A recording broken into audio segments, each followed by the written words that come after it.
Mūsu attāli radinieki Limbažu pusē savulaik pa pajām privatizēja daļu bijušā kolhoza īpašuma, tostarp arī veco cūku fermu. Jāņonkulis sekoja tā laika modei un vecajā fermā ierīkoja gateri. Tā kā maniem radiniekiem bija vairāku 100 hektāru zemes īpašumi, no kuriem puse bija meži, loģiski, ka izēvielu netrūka. Turklāt mežs bija jau zāģēšanas vecumā.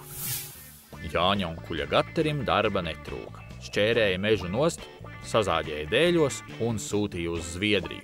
Kaut kādu fabriku, kur tos jau sagatavoja par grīdas dēļiem. Bet nesen Jāņonkuls no Limbažiem atbrauc ciemā un cita starpā lielīgi stāsta, ka šis neesot vairs nekāds pusfabrikātu ķimerētājs. Mēs, protams, visi neizpratnē, par ko šis. Izrādās, Jāņonkulis uzzinājis, ka par apstrādātiem grīdas dēļiem Zviedrijā maksā 4 reizes vairāk nekā viņš saņēmis. Ko jūs domājat? Piktojās onkulis, lai es kādam zviedram atdotu savu peļņas iespēju. Loģiski, ka es tagad pats sūtu uz Zviedriju gatavos grīdas dēļus. Jāņonkulis arī atklāja nākotnes nodomus.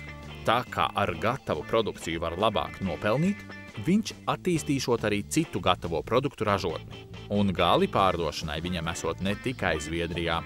Tas ļaušot viņam arī palielināt algas gaterī strādājošajiem.